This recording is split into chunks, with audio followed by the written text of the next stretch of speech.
Hi, I'm Brie, and this is my story. About 2 months after my son was born, my son's dad decided to move back home to New Jersey and leave us. And I didn't know what to do. I was stuck relying on my family, which I didn't want to do because that was kind of a mess.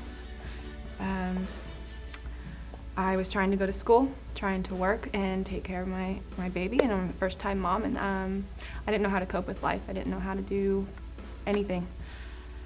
So I turned to what some of my friends were doing, and that was drugs. I got physically addicted to it. I tried all kinds of other drugs, and I ended up committing a lot of crimes. The worst thing was a year into my addiction, I lost my son to CPS.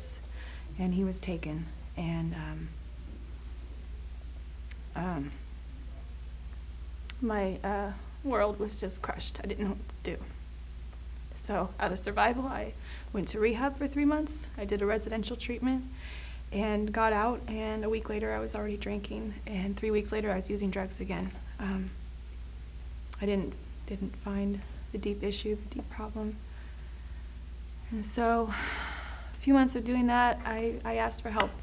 I told CPS, I really needed some help, and they helped me. And about 8 months later, I got my son back. Nothing really changed in me, and I didn't learn my lesson.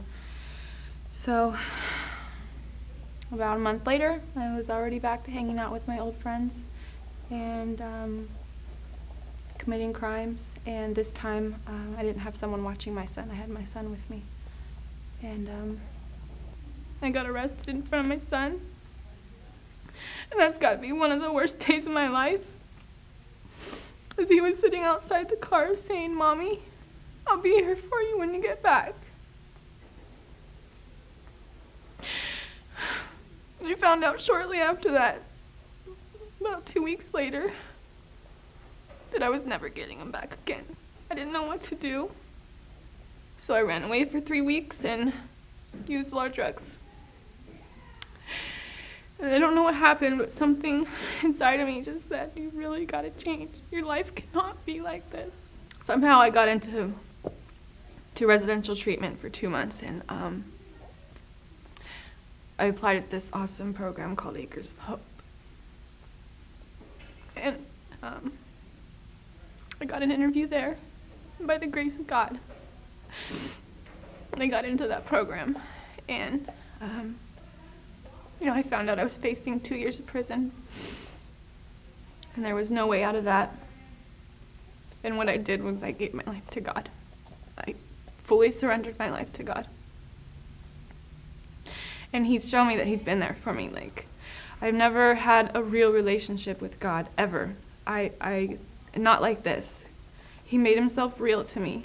I mean, things happen like everybody says, you open the Bible and you turn to it and it was, God spoke to me. Well, He really did that.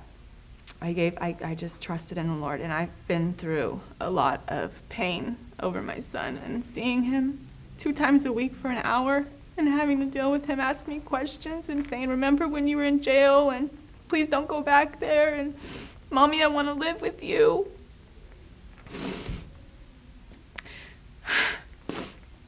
So I just put my trust in God, and I prayed about my criminal, my court case there, and that was the first thing that I took care of before CPS, my case with them.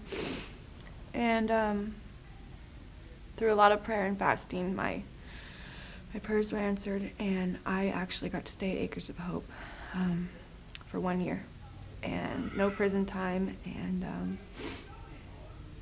no testing. They just totally put me in custody at Acres of Hope.